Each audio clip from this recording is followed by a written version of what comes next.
Hi guys, welcome to Prep IAS. This is a free crash course provided by Prep IAS for UPSC Prelims 2021. So the course basically started on 17th March and will continue till 20th June.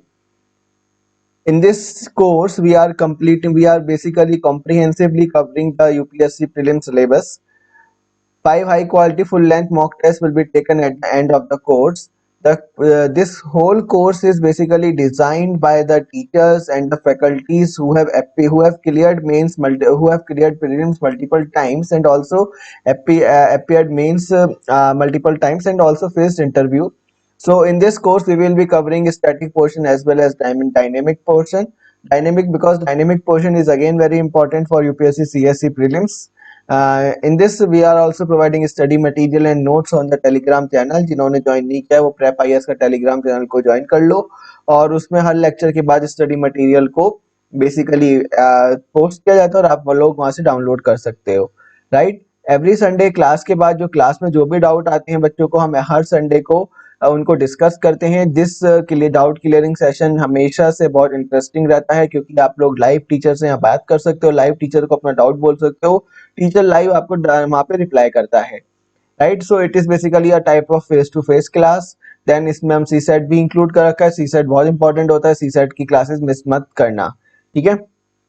So this is basically lecture 2 of economy in which we have started investment models. So quickly मैं आप लोगों को बताता हूँ हमने lecture 10 में यानी इससे प्रीवियस लेक्चर यानी इन्वेस्टमेंट मॉडल के पार्ट 1 में हमने क्या क्या बेसिकली कवर किया है वो सब मैं आपको एक बार ब्रीफ में बता देता हूँ. ठीक है. लेक्चर 10 हमने स्टार्ट किया था बेसिकली इसमें. ठीक है. पीपीपी मॉडल्स की हमने बात करी थी. इसमें मैंने आपको डेफिनेशन बताई थी. पब्लिक प्राइवेट पार्टनरशिप क्या होता है. It is a contract between government and private body to complete an infrastructure project. Then मैंने आपको बताया था ऑब्जेक्टिव्स क्या क्या रहते हैं. पीपी मॉडल के रिस्क शेयरिंग रहता है. ठीक है. देन इसके बाद क्वालिटी इंश्योर करना, timely completion of the project, ये सारे कुछ मोटिव्स रहते हैं. देन किसी भी मेजर प्रोजेक्ट का बेसिकली जो स्ट्रक्चर होता है वो इस प्रकार से होता है कि गवर्नमेंट कंसेशन या बिडिंग से किसी प्रोजेक्ट कंपनी को बेसिकली कॉन्ट्रैक्ट देती है. वो प्रोजेक्ट कंपनी अपनी एक स्पेशल पर्पस व्हीकल बनाता है यानी एक कंपनी बनाता है जो कि कंपनीज एक्ट 2013 के तहत लीगली रजिस्टर्ड किया जाता है. उसको इस स्पेसिफिक प्रोजेक्ट के लिए क्रिएट किया जाता है. जो स्पॉन्सर बॉडी होती है वो अपनी इक्विटी इस प्रोजेक्ट कंपनी को देती है ताकि क्रेडिटर्स इसको डेप्ट दे सकें, इसको लोन दे सकें. ठीक है. इसमें सप्लायर और अदर स्टेक होल्डर्स कौन कौन से होते हैं. सप्लायर्स होते हैं, कंज्यूमर्स होते हैं. ठीक है. सप्लायर्स कौन होते हैं, जो रॉ मटेरियल्स वगैरह प्रोवाइड करते हैं. देन कंज्यूमर्स कौन होते हैं, हम लोग होते हैं जो उसको यूज करते हैं और उसके बदले में हम वहाँ पे टैरिफ देते हैं या यूजर चार्जेस देते हैं. इस टैरिफ और यूजर चार्जेस के बेसिस पे एक एस्क्रो फंड क्रिएट करता है ये प्रोजेक्ट कंपनी. उस एस्क्रो फंड में जितना भी ये टैरिफ और जितना भी प्रॉफिट आता है वो सब यहाँ रखा जाता है और उसमें से निकाल के क्रेडिटर्स को जो डेप्ट होती है वो डेप्ट सर्विस पेमेंट उनका किया जाता है और उसी में से स्पॉन्सर को भी उसमें से पैसा दिया जाता है. ठीक है. ये हमने डिस्कस किया था. देन इसके साथ में कुछ मॉडल्स डिस्कस किए थे जैसे टर्न की मॉडल. ठीक है. मैंने आप लोगों को बता दिया turnkey model. EPC is engineering procurement model. Then we have leasing. Leasing में हमने एक सब कैटेगरी देखी थी, lease, develop, operate, transfer. Then LDO model देखा था मैंने आपको रेलवे स्टेशन का एग्जांपल दिखाया था कि कैसे कम सम, बीकानेर, हल्दीराम जो आप रेलवे स्टेशन पर देखते हो या फिर जहाँ पे आप जाके लंच करते हो ट्रेन का या जो लंच आपको प्रोवाइड किया जाता है वो सब एलडीओ मॉडल पे काम करते हैं आपके. Then we have built own lease transfer model जिसे हम बोल्ट मॉडल बोलते हैं. इसमें क्या है, प्राइवेट सेक्टर बिल्ड करता है, ओनरशिप अपने पास रखता है, देन उसको कुछ समय के लिए सरकार को लीज पे देता है, बदले में उसको रेंट मिलता रहता है. अपना रेवेन्यू जो भी उसका कॉस्ट प्राइस आई है प्रोजेक्ट में वो उसको रिकवर करता है. ठीक है. जब वो रिकवर हो जाती है वो उसको सरकार को ट्रांसफर कर देता है. ठीक है.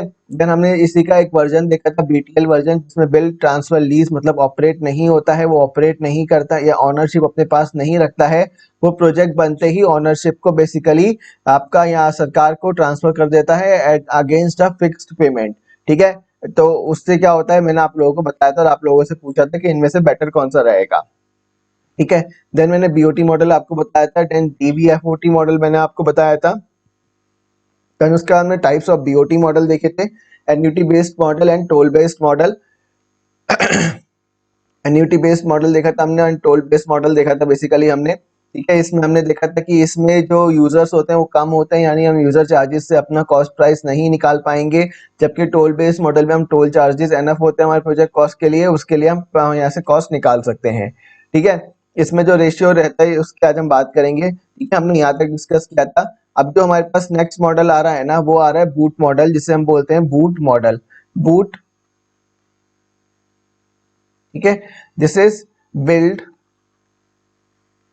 ओन, ऑपरेट, ट्रांसफर, ठीक है। This is very similar to BOT model जो हमने यहाँ पे देखा था, जो हमने बोट मॉडल हमने पीछे देखा था ना, ये BOT model, built, own, built, operate, transfer. इसमें बस डिफरेंस ये आ जाता है कि इसमें ऑनरशिप रहती है, ठीक है। जबकि हम बीओटी वाले मॉडल में, बीओटी वाले मॉडल में ऑनरशिप नहीं रहती, बिल्ट, ऑपरेट, ट्रांसफर होता है। यहाँ पे प्राइवेट प्लेयर अपने पास ऑनरशिप रखता है, यानी वो सबसे पहले बिल्ड करेगा, बिल्ड करेगा, कौन करेगा, प्राइवेट प्राइवेट बॉडी करेगी जिसको भी कॉन्ट्रैक्ट मिला है। ऑन ओन कौन करेगा, प्राइवेट सेक्टर करेगा। ऑपरेट करेगा उसको, ठीक है, प्राइवेट ही करेगा। देन उसको ट्रांसफर कर देगा, ठीक है।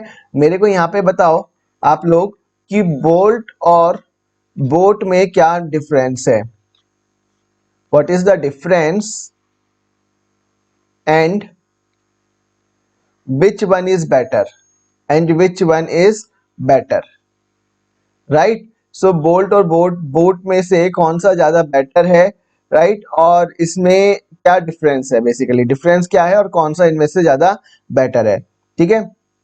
देन हमारे पास जो नेक्स्ट आता है वो आता है हमारे पास बूस्ट। बूस्ट सब लोग पीते होंगे।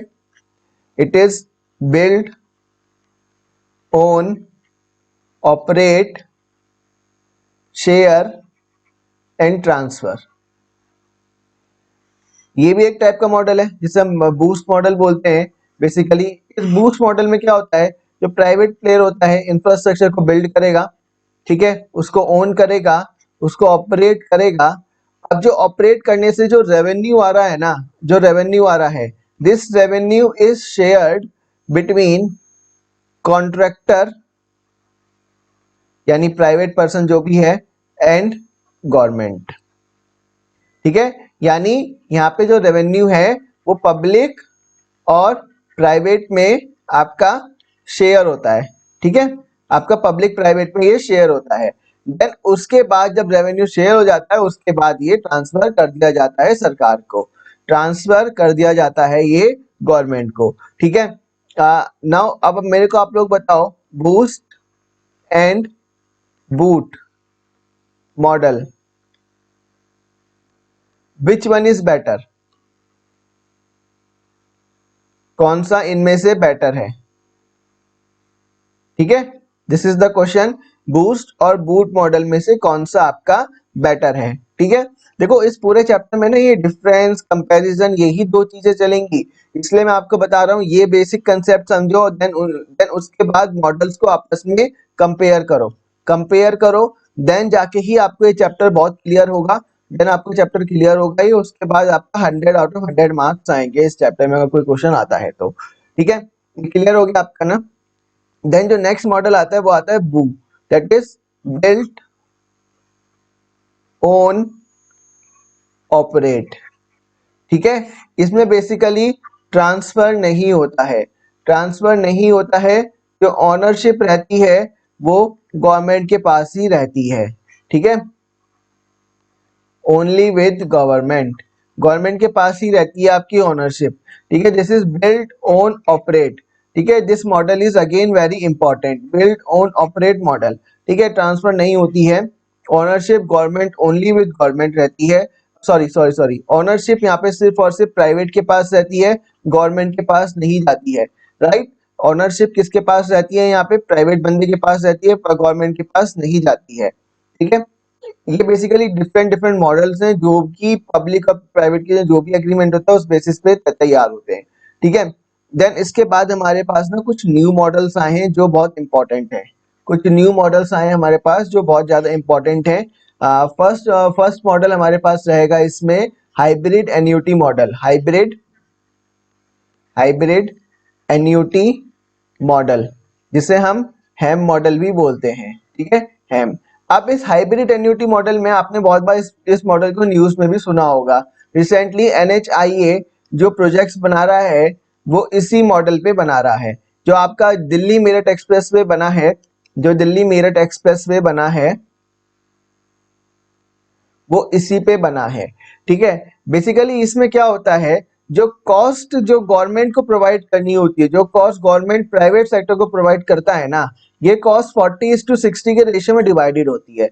जो ये 40% कॉस्ट है, जो ये 40% कॉस्ट है, वो गवर्नमेंट इनिशियल फर्स्ट 5 इयर्स में दे देती है। इनिशियल फर्स्ट 5 इयर्स, ठीक है, यानी during construction phase, during construction phase.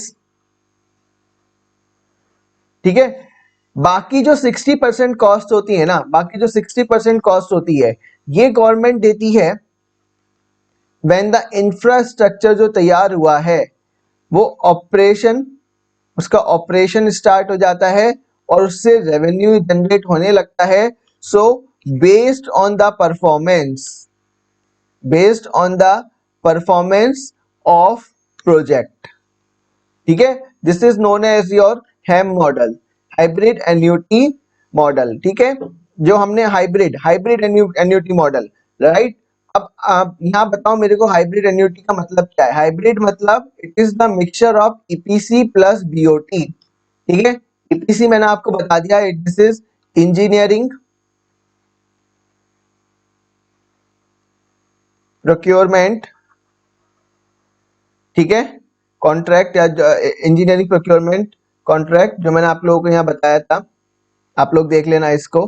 Then मैंने आपको बीओटी बताया था, बीओटी में मैंने आपको बताया था build operate transfer. This is again very important, right. ये पॉइंट आप लोग बिल्कुल याद रखना, मैंने आपको यहाँ बताया था ये चीज, आप जब देखोगे ईपीसी मॉडल इंजीनियरिंग प्रोक्योरमेंट वाला।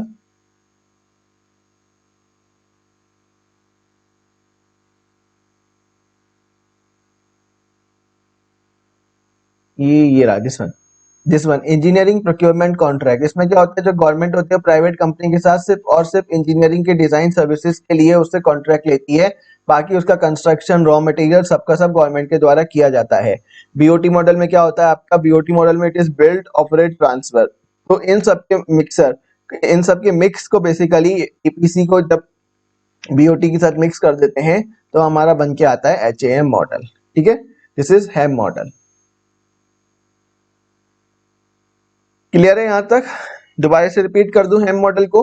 हेम मॉडल है आपका hybrid annuity model. This is basically hybrid model of EPC plus BOT, right, EPC plus BOT. जिस आजकल काफी न्यूज में भी है, बिकॉज जो एनएचआई के प्रोजेक्ट्स हैं सब हाइब्रिड मॉडल को फॉलो कर रहे हैं। ठीक है, देन इसमें जो कॉस्ट होती है 40:60 के रेशियो में डिवाइडेड होती है। 40% जो कॉस्ट होती है इनिशियल फर्स्ट 5 इयर्स में दे दी जाती है सरकार के द्वारा during the construction phase, while जो 60% कॉस्ट है वो आपकी गवर्नमेंट के द्वारा जब इंफ्रास्ट्रक्चर का ऑपरेशन शुरू हो जाता है उससे रेवेन्यू जनरेट होता है। Then based on the performance of the project ये 60% कॉस्ट गवर्नमेंट के द्वारा प्राइवेट सेक्टर को यानी कॉन्ट्रैक्टर को दी जाती है, कॉन्ट्रैक्टर को दी जाती है। ठीक है, आई होप यहाँ तक आप लोगों को क्लियर है।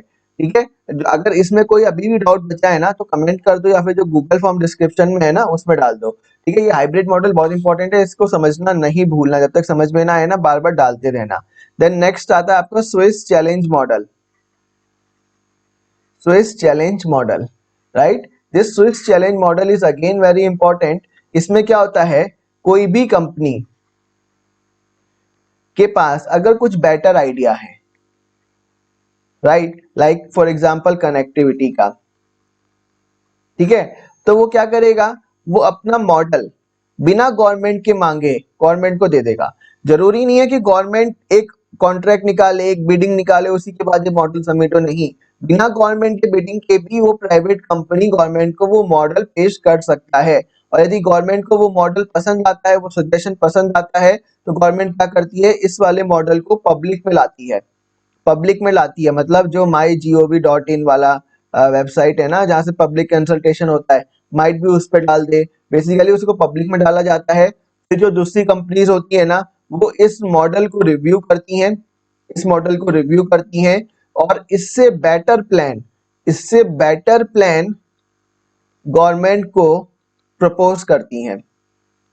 ठीक है, और यदि गवर्नमेंट को इससे बेटर प्लान ज्यादा पसंद आता है, मतलब जो भी बाकी कंपनीज ने दिया है, तो वो वाला प्लान उठा के वो जो इनिशियल कंपनी ने जो आइडिया दिया था उसको भेज देती है, ठीक है, कि ये वाला बेटर प्लान है, हमें ये एक क्लाइंट ने सबमिट करा है, अब आप बताओ इस प्लान को की कॉस्टिंग कितनी आएगी, इस प्लान की कॉस्टिंग कितनी आएगी। यदि वो कॉस्टिंग ये जो ओरिजिनल कंपनी थी अगर वो उस इस वाले प्लान की कॉस्टिंग दूसरी कंपनी से कम बता देती है तो कॉन्ट्रैक्ट इसके पास ऑटोमेटिकली चला जाएगा, यदि ऑटोमेटिकली चला जाएगा। और यदि कॉस्टिंग इस वाली कंपनी जो कॉस्टिंग बताई है वो कॉस्टिंग अगर ज्यादा है या जो दूसरी कंपनी के द्वारा कॉस्टिंग दी गई है अगर उससे मैच नहीं कर पाता है, काफी डिफरेंस आता है, तो फिर इसके लिए हम इस वाली कंपनी को प्रोजेक्ट दे देंगे, ठीक है। तो कहने का मतलब है, पॉइंट इंपॉर्टेंट ये है कि इसमें government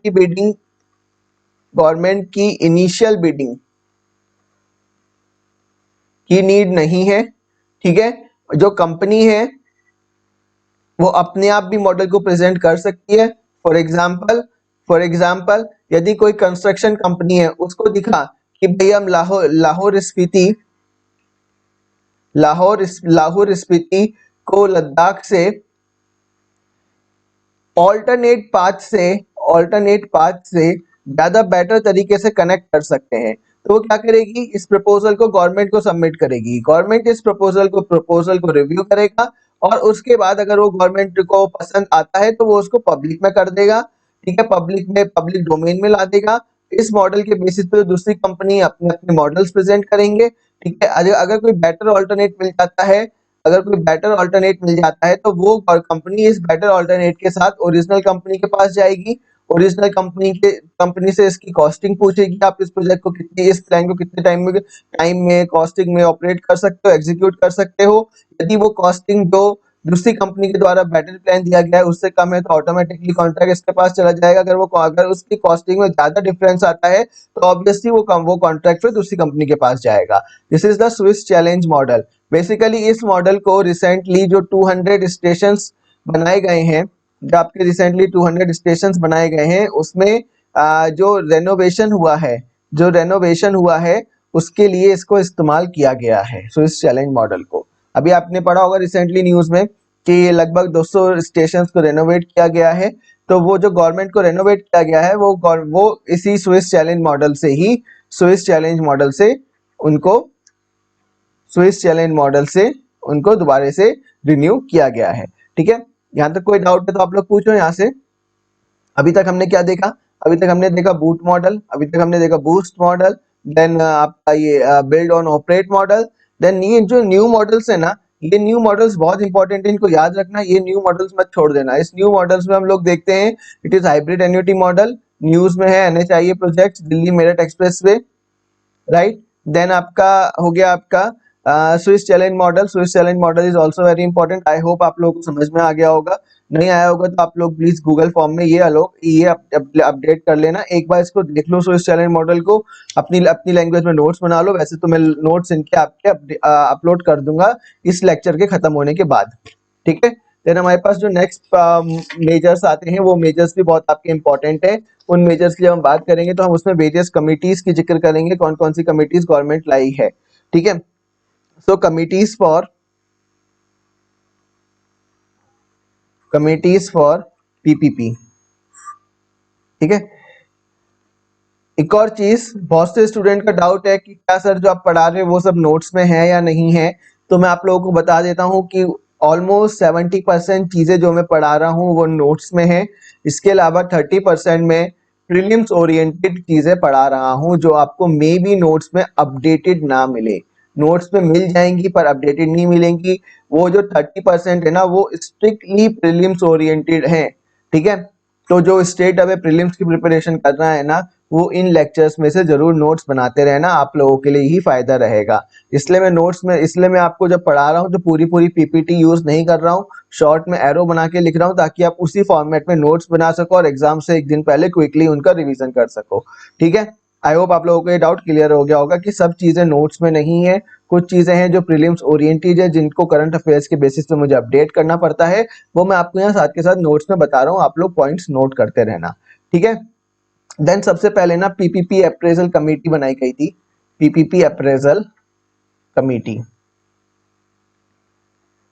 this committee is very important. इसका चेयरमैन था सेक्रेटरी जो होता है ना मिनिस्ट्री ऑफ फाइनेंस के अंदर डिपार्टमेंट ऑफ इकोनॉमिक अफेयर्स का जो सेक्रेटरी था वो इसका चेयरमैन था। अब इन्होंने क्या क्या काम करा, इन्होंने सबसे पहले क्या करा, एक online tool kit and manuals बनाए। ठीक है, मैनुअल्स बनाए। ठीक है, इसमें वर्ल्ड बैंक ने इनकी सहायता करी और इन टूल किट एंड मैनुअल्स के बेसिस पे डिफरेंट मिनिस्ट्रीज ने अपने कॉन्ट्रैक्ट्स देने शुरू करे। ठीक है, अपने कॉन्ट्रैक्ट्स देने शुरू करे। ठीक है, देन इसके साथ साथ जो अवेलेबल है ना, आपको मिल जाएगी pppindia.com पे। pppindia.com पे आपको ये टूल किट और मैनुअल मिल जाएगी, आप जाके वहां पे देख सकते हो। pppindia.com पे मिल जाएगी आपको। ठीक है, देन इसके साथ साथ हमारा national PPP capacity building program launch किया गया। ठीक है, इसमें बेसिकली क्या था आपका, जो आपका ये है national PPP capacity building program, इसमें बेसिकली फोकस जो था वो था ह्यूमन रिसोर्स डेवलप करना। मतलब बेसिकली आपका जो गवर्नमेंट ऑफिशियल्स हैं ऑल्सो प्राइवेट ऑफिशियल्स जो पीपीपी प्रोजेक्ट्स में इन्वॉल्व हैं। ठीक है, from bidding stage to execution stage. ठीक है, वो सभी की सभी यहाँ पे इन लोगों की ट्रेनिंग प्रोवाइड की गई एक्सपर्ट्स के द्वारा। और जो ये प्रोजेक्ट था आपका एशियन डेवलपमेंट बैंक की सहायता से किया गया। अब आप मेरे को यहाँ पे एक चीज बताओ, एडीबी के मेंबर्स कौन कौन हैं? This question has already been asked in 2018। देन आपका इसका हेड ऑफिस कहाँ, यानी इसका हेडक्वार्टर कहाँ है? क्या इंडिया इसका मेंबर है या नहीं है? देन इसकी कंडीशंस क्या क्या रहती हैं? लार्जेस्ट शेयर होल्डर कौन है बैंक का? इंडिया का क्या पोजीशन है, बेसिकली इंडिया का शेयर कितना है इस बैंक में? ठीक है, ये सब चीजें आप मेरे को कमेंट करके बताओ फटाफट से, ज्यादा टाइम नहीं लगेगा, hardly it will take 4 to 5 minutes. ठीक है, गूगल करोगे और भी चीजें देखने को मिलेंगी। ठीक है, ये आप ये प्रोग्राम याद रखना, इसी कमेटी के रिकमेंडेशन पे national PPP capacity building program को लॉन्च किया गया था। देन इसके साथ साथ सभी मिनिस्ट्रीज में आपका नेक्स्ट पॉइंट भी साथ के साथ देख लो, सभी मिनिस्ट्रीज में पीपीपी एक्सीलेंस सेल बनाए गए, पीपीपी एक्सीलेंस सेल का निर्माण किया गया। ठीक है, मतलब बेसिकली इनका काम था आर एंड डी करना, identify the grey areas in PPP models. ठीक है, बेस्ड ऑन केस स्टडी। ठीक है, this point again becomes very important. ठीक है, सो दिस हर एक मिनिस्ट्रीज में पीपीपी एक्सीलेंस सेल का गठन किया गया। ठीक है, देन इसी में ही इसी कमेटी के रिकमेंडेशन पे भी इन्होंने बोला कुछ एक्सपर्ट स्टडी कमिटीज का गठन किया जाए, जिसके तहत आपकी विजय केलकर कमेटी का गठन किया गया। अब इस विजय केलकर कमेटी की क्या रिकमेंडेशंस थी, ये एग्जाम के लिए बहुत इंपॉर्टेंट है और इस बार मेंस में पूछी भी गई थी। ठीक है, अब मेंस और पीपी कुछ टॉपिक्स हैं जो मेंस और प्रीलिम्स में कॉमन है, दे आर कॉमन। ठीक है, वहां पे हम इनको कवर करेंगे, राइट। तो सबसे पहले हम बात करेंगे रिकमेंडेशंस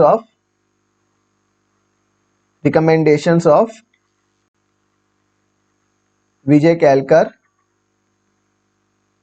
विजय केलकर कमेटी।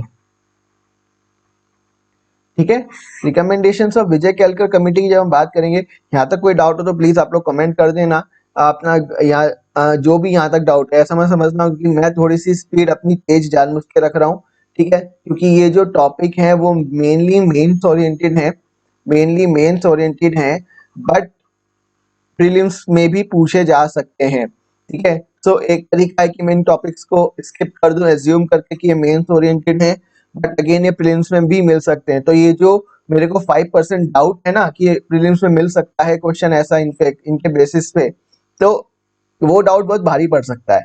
तो इसलिए मैं कोई भी टॉपिक जो जिन पे मुझे डाउट है वो मैं स्किप नहीं करना चाह रहा हूँ, इसलिए थोड़ी सी मैंने इन टॉपिक्स में अपनी स्पीड इंक्रीज कर ली है। ठीक है, जब हम Vijay recommendation of Vijay Kelkar committee पढ़ेंगे ना, तो उसमें सबसे पहला जो रिकमेंडेशन उन्होंने दिया था वो ये दिया था कि जो रिस्क शेयरिंग है, जो रिस्क शेयरिंग है वो ऑप्टिमली होनी चाहिए। मतलब ऐसा नहीं होना चाहिए कि गवर्नमेंट ने सारी रिस्क शेयरिंग का भार प्राइवेट पे डाल दिया, या फिर प्राइवेट ने आपका गवर्नमेंट पे डाल दिया। मतलब सभी शेयर होल्डर, सभी स्टेक होल्डर्स के बीच में रिस्क इक्वली इक्वली डिवाइडेड होनी चाहिए। ठीक है, देन हमारा सेकंड पॉइंट आता है रिस्क शेयरिंग के बाद recommendations of Vijay Kelkar committee में इन्होंने बोला था कि वो सभी प्रोजेक्ट्स जिसमें जो रेवेन्यू है, मतलब जो रेवेन्यू जनरेशन पोटेंशियल है, अगर वो क्वालिटी से मैच नहीं करता है, क्वालिटी से मैच नहीं करता है, देन वो प्रोजेक्ट आपका प्राइवेट सेक्टर को नहीं दिया जाना चाहिए। क्योंकि क्या करेंगे वो अल्टीमेटली क्वालिटी को डिग्रेड कर देंगे, क्वालिटी को क्या कर देंगे, डिग्रेड कर देंगे। क्योंकि जो रेवेन्यू जनरेशन पोटेंशियल अगर क्वालिटी से मैच नहीं कर पा रहा है, then it should not be given to private sector. ये इनकी रिकमेंडेशन थी। ठीक है, देन तीसरा पॉइंट इन्होंने बोला कि पीपीपी ट्रिब्यूनल्स का गठन करा जाना चाहिए। PPP tribunals should be there तो दैट जो भी आपका बेसिकली क्या हो रहा है, जो भी गवर्नमेंट एंड प्राइवेट सेक्टर के बीच में जो भी डिस्प्यूट चल रहा है उसको मिनिमम टाइम में रिजॉल्व किया जा सके, उसको मिनिमम टाइम में रिजॉल्व किया जा सके। ठीक है, देन फोर्थ रिकमेंडेशन इन्होंने ये दी थी, जिस पीपीपी ट्रिब्यूनल से यहाँ तक क्लियर है ना, फोर्थ रिकमेंडेशन दी थी कि जो भी फाइनेंस होगा it should not be given in one time में नहीं दिया जाना चाहिए, it should be given in stages. ठीक है, अब जो हमारा हाइब्रिड एन्युटी मॉडल है, ठीक है, क्या वो इसके रिकमेंडेशन पे नहीं दिखता आपको? मतलब रिलेट कर पा रहे हो ना, रिलेट करो इस रिकमेंडेशन को इससे। ठीक है, तो ये सारी कुछ रिकमेंडेशंस थी जो हाँ विजय केलकर कमेटी ने दी थी। लगभग इनकी 10 से 12 रिकमेंडेशंस हैं जो एग्जाम पॉइंट ऑफ व्यू से इंपॉर्टेंट है, बट ये जो रिकमेंडेशंस हैं आपकी मेंस पॉइंट से ज्यादा है। तो आप लोग जब मैं नोट्स अपलोड करूंगा तो मैंने उसमें सारी रिकमेंडेशंस आपकी लिख दी हैं, आप लोग वहां से इनको रेफर कर लेना। ठीक है, ये मेरे को बेसिकली ट्रिब्यूनल्स वाला पॉइंट आप लोगों को पता होना चाहिए। जो ट्रिब्यूनल्स हैं वो कौन से आर्टिकल के तहत बनाई जाती हैं। ठीक है, थोड़ा सा आप लोग बताओ मुझे कमेंट करके कौन से आर्टिकल के तहत बनाई जाती हैं। Then risk sharing should be optimal. Projects जो हैं अगर जिनका रेवेन्यू जनरेशन पोटेंशियल क्वालिटी के साथ मैच नहीं हो रहा है, वो प्रोजेक्ट प्राइवेट सेक्टर को नहीं दिए जाने चाहिए, क्योंकि उससे क्या होगा, क्वालिटी डिग्रेड हो जाएगी। ठीक है, यहाँ तक कोई डाउट हो तो आप लोग देख लो, उसके बाद हम आगे बढ़ेंगे। यहाँ तक कोई डाउट है तो देख लो आप लोग, फटाफट से 1 मिनट का टाइम दे रहा हूँ। ठीक है, इसमें और भी रिकमेंडेशंस हैं, लगभग 3 से 4 रिकमेंडेशंस और हैं। उसके अलावा आपकी 2-3 रिकमेंडेशंस एडिशनल जो मैंने ऐड करी है। जब आप देखोगे तो एक बुक आती है नीति आयोग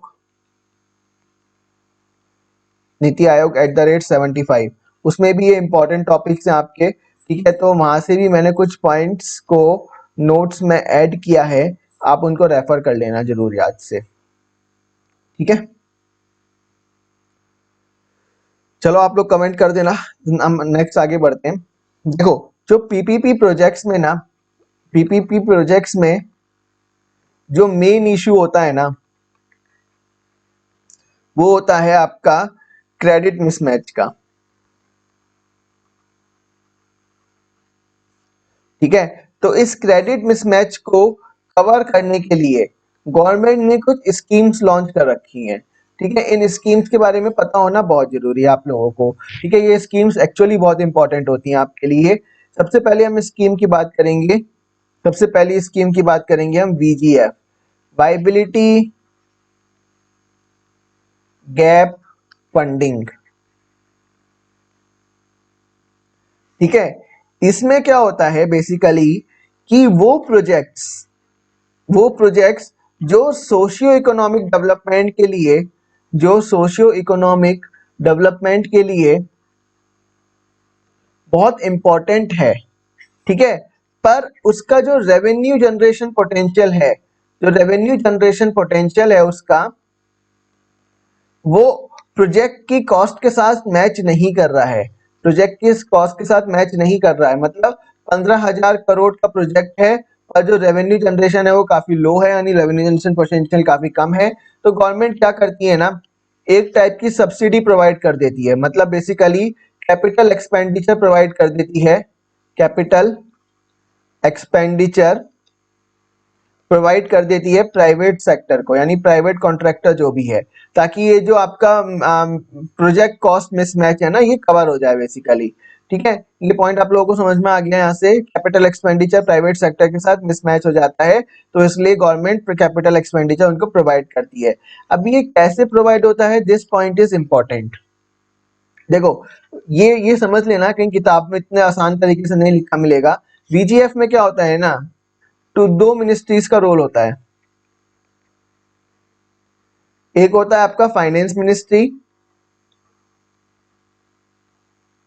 ठीक है, और दूसरा होता है रिस्पेक्टिव मिनिस्ट्री। रिस्पेक्टिव मिनिस्ट्री मतलब जिस मिनिस्ट्री या फिर स्टेट गवर्नमेंट जिसके साथ वो प्रोजेक्ट एसोसिएटेड होता है, with which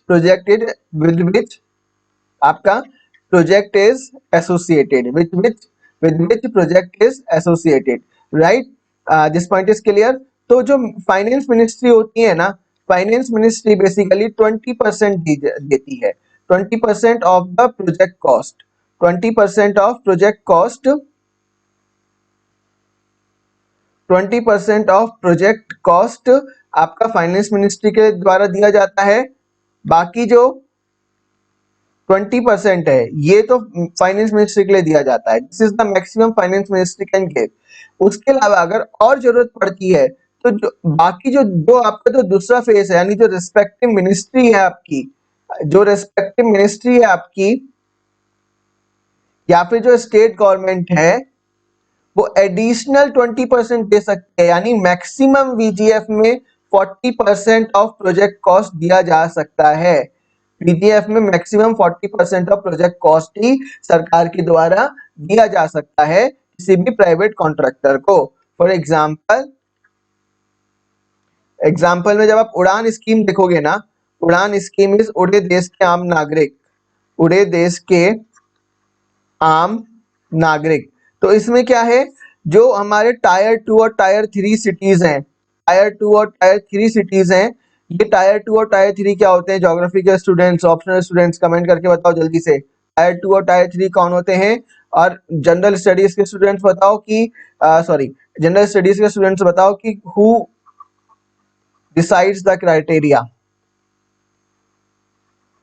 who decides the criteria, जल्दी से बताओ फटाफट से। ठीक है, now coming to back to this scheme उड़े देश के आम नागरिक, इसमें क्या होता है कि जो टायर 2 और टायर 3 सिटीज हैं उनको एयरपोर्ट एयर सर्विसेज से कनेक्ट करना, एयर सर्विस से कनेक्ट करना। अभी क्या है भाई, इसमें प्रोजेक्ट कॉस्ट तो बहुत ज्यादा है, प्रोजेक्ट कॉस्ट तो बहुत ज्यादा है। ठीक है, स्पाइस जेट इंडिगो ये सब अपना जो भी फ्लाइट उड़ाएंगी उसका कॉस्टिंग आएगा ना, बट यहाँ पे पैसेंजर्स कम है, पैसेंजर्स कम है ना। तो इसलिए यहाँ पे इन सब प्रोजेक्ट्स के लिए आपका वीजीएफ सरकार के द्वारा दिया जाता है कुछ पर्टिकुलर टाइम पीरियड के लिए, जैसे 5 इयर्स। उसके बाद ये फंडिंग देनी बंद हो जाएगी। ठीक है, उसके बाद प्राइवेट प्लेयर को अपने पैर पे खड़ा होना पड़ेगा। ठीक है, समझ में आ गया VGF. VGF is basically viability gap funding, projects जो सोशो इकोनॉमिक डेवलपमेंट के लिए बहुत इंपॉर्टेंट है, पर जो उनका revenue generation potential project cost के साथ मैच नहीं करता है, यानी प्रोजेक्ट कॉस्ट मिसमैच क्रिएट होता है, उन सब के लिए आपका VGF दिया जाता है। ठीक है, इसमें बेसिकली क्या होता है, गवर्नमेंट सब्सिडी के तौर पे कुछ कैपिटल एक्सपेंडिचर देती है प्राइवेट सेक्टर को। वो एक्सपेंडिचर दिया कैसे जाता है, यानी इसमें दो प्लेयर्स का मेन रोल आता है। फर्स्ट इज फाइनेंस मिनिस्ट्री, दूसरा आता है रिस्पेक्टिव मिनिस्ट्री। ठीक है, जो फाइनेंस मिनिस्ट्री है बेसिकली, जो रिस्पेक्टिव मिनिस्टर है state government with which project is associated. ठीक है, 40% of the project cost maximum दी जा सकती है। 20% of project cost from finance ministry, department of economic affairs, then 20% can be by the respective ministry or the state government, like for example उड़ान scheme के लिए जो ये 20% दी जा सकती थी वो मिनिस्ट्री ऑफ सिविल एविएशन से दी जा सकता है, ministry of civil aviation, right. या फिर वो स्टेट गवर्नमेंट जहाँ पे वो एयरपोर्ट स्थित है। मतलब अगर हमने शिमला के लिए उड़ान स्कीम स्टार्ट करी तो शिमला कहाँ आता है आपका, हिमाचल प्रदेश में आता है, तो हिमाचल प्रदेश की गवर्नमेंट, यानी maximum 40% of the project cost he VGF के तहत दी जा सकती है। ठीक है, क्लियर है यहाँ तक। देन नेक्स्ट स्कीम आती है take out program. Take out programme,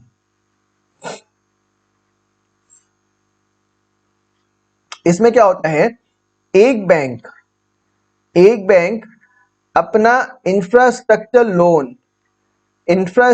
loan second bank को, दूसरे बैंक को ट्रांसफर कर सकता है।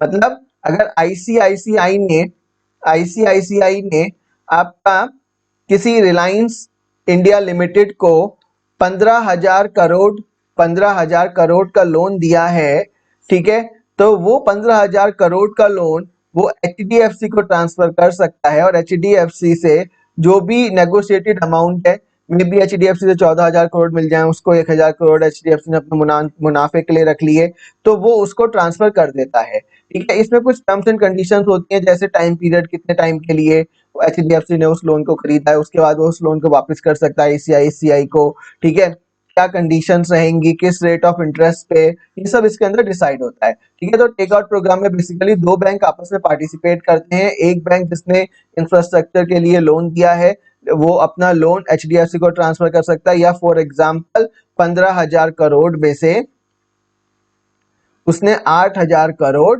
HDFC को ट्रांसफर कर दिए। ये क्यों किया उसने, भाई 15,000 करोड़ लंबा बहुत बड़ा अमाउंट है ना, और इसको जो इंफ्रास्ट्रक्चर लोन होते हैं 20-25 साल के लिए दिए जाते हैं, तो क्या हो सकता है, बैंक ICICI के पास क्रेडिट कम पड़ सकता है, बैंक के पास क्रेडिट कम नहीं होना चाहिए, क्योंकि हम लोग जो क्रेडिट है वो हमारा ही तो डिपॉजिट है जो हमने डिपॉजिट कर रखा है। तो जो कस्टमर है कभी भी अपने डिपॉजिट में ATM में जाएगा, पैसे विड्रॉ कर लेगा, उस टाइम उसके पास ऐसा नहीं हो जब बैंक के पास मैसेज आ रहा है कि बैंक के पास पैसा ही नहीं है। तो उस क्रेडिट को बचाने के लिए वो क्या करेगा, 15,000 करोड़ में से 8,000 करोड़ HDFC को दे देगा, और जो भी एग्रीमेंट होगा 7,700 करोड़ 8,000 करोड़ के बदले में HDFC से ले लेगा। 300 करोड़ का मुनाफा सीधा सीधा HDFC का। ठीक है, so basically this is also to solve the problem of credit mismatch. Clear है ये वाला पॉइंट। ठीक है, now moving on to next scheme is 5/25 scheme. 5/25 scheme is again very important. इसमें क्या होता है, जो इंफ्रास्ट्रक्चर लोन है आपका, वो 25 ईयर्स के लिए दिया जाता है। कंडीशन ये रहती है आपकी कि वो लोन हर एक 5 साल में, एवरी 5 ईयर में रीफाइनेंस किया जाएगा ईदर बाय गवर्नमेंट और बाय एनी अदर बॉडी और by any other statutory body. ठीक है, ये कंडीशन रहती है कि 25 साल के लिए लोन देंगे हम, हर 5 साल बाद रिफाइनेंस करेगा, ईदर IIFCL करे या कोई भी करे। ठीक है, ये कंडीशन रहती है। Then this is again to credit mismatch की प्रॉब्लम को एड्रेस करने के लिए है, क्योंकि 25 साल के लिए लोन दे दिया, अगर 15, क्योंकि इंफ्रास्ट्रक्चर लोन पता है आप लोगों को बहुत ज्यादा होते हैं, 1,000 करोड़ 2,000 करोड़ 3,000 करोड़। अब बैंक के पास इतना क्रेडिट नहीं होता है कि 25 साल के लिए इतना पैसा दे दे। ठीक है, तो उस चीज को एड्रेस करने के लिए 5/25 स्कीम लॉन्च की गई है। ठीक है, देन उसके बाद आते हैं infrastructure depth fund. Infrastructure, next scheme है आपकी इंफ्रास्ट्रक्चर डेप्ट फंड। ठीक है, ये स्कीम भी आपकी बहुत इंपॉर्टेंट है, इंफ्रास्ट्रक्चर डेप्ट फंड।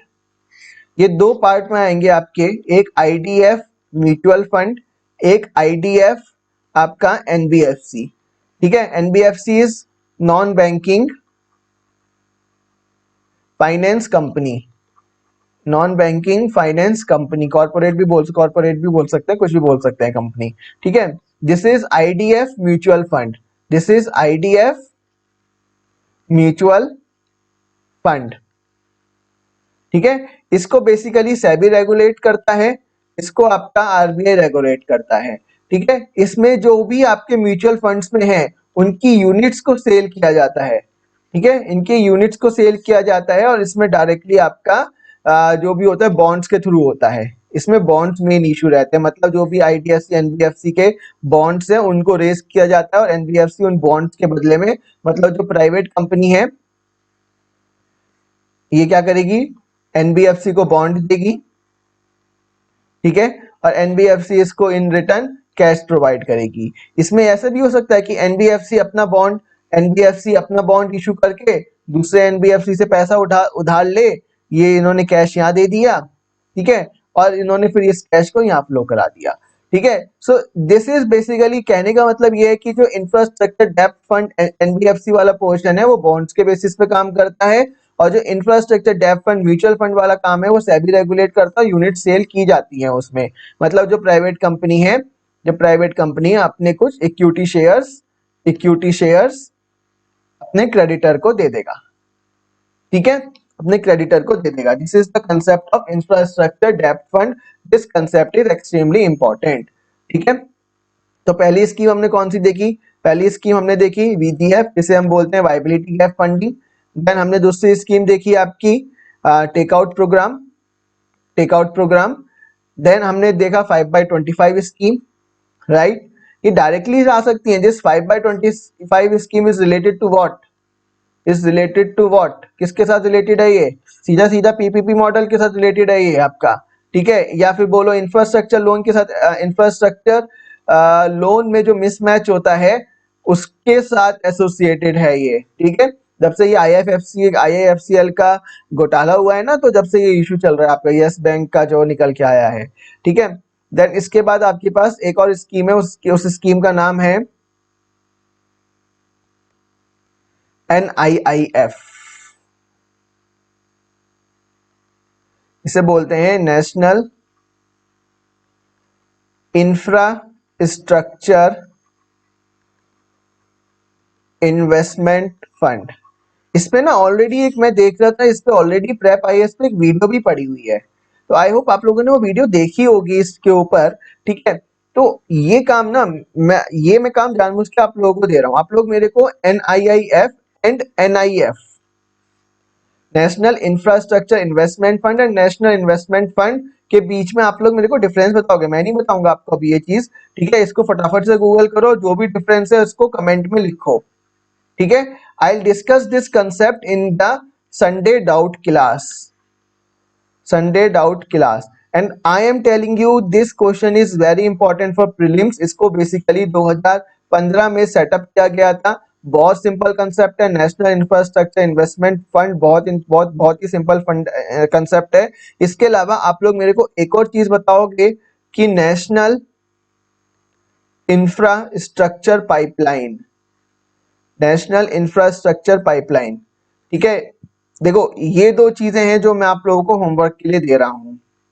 ठीक है, इंपॉर्टेंट है, नहीं समझ में आएगा मैं संडे की डाउट क्लास में इसको 100% लूंगा इन दो टॉपिक को। फिलहाल आई वांट कि आप लोग मेरे को ये बताओ कि इंफ्रास्ट्रक्चर पाइपलाइन का बजट कितना है, कौन कौन से सेक्टर्स में इसका पैसा इस्तेमाल होना है। ठीक है, सिंपल मुझे, और दूसरा NIIF का इन्वेस्टमेंट फंड बताओ कि कैसे डिसइन्वेस्टमेंट करके या फिर किस तरीके से इसमें पैसा डाला जाता है NIIF में। ठीक है, गवर्नमेंट का कितना शेयर रहता है इसके अंदर, दिस इज वेरी इंपॉर्टेंट। और गवर्नमेंट का कितना शेयर रहता है, मैं आपको स्पेसिफिक क्वेश्चन भी बता देता हूँ क्या क्या है। ठीक है, NIIF में गवर्नमेंट का शेयर कितना है, प्राइवेट प्लेयर का शेयर कितना है, who invest, who and how to invest, what type of fund it is, what type of fund it is। देखो ऐसा होता है ना कि कौन से टॉपिक में हमें क्या क्या पढ़ना है वो इंपॉर्टेंट होता है, तो इस टॉपिक में ये 4 पॉइंट बहुत इंपॉर्टेंट है। ठीक है, इस पे ऑलरेडी प्रेप आईएएस की एक वीडियो भी बनी हुई है। ठीक है, आप लोग वो वीडियो देख लेना जिसने नहीं देखी है। ठीक है, अदरवाइज गूगल करके मुझे ये 4 क्वेश्चन के आंसर तो चाहिए ही चाहिए। इसके अलावा मैंने आपको दूसरा काम दिया है, national infrastructure pipeline. National infrastructure pipeline सबसे पहले विच मिनिस्ट्री और डिपार्टमेंट।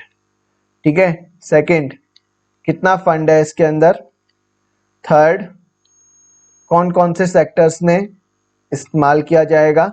ठीक है, ये सारे 2 पॉइंट आप लोगों को मेरे को करके दिखाने हैं। मेरे को फटाफट से उनका कमेंट चाहिए, और कमेंट चाहिए मतलब कमेंट चाहिए। इन 2 कंसेप्ट को मिस मत करना, बार बार बोल रहा हूँ, प्रीलिम्स में इन दोनों में से एक तो मिलेगा ही मिलेगा आप लोगों को।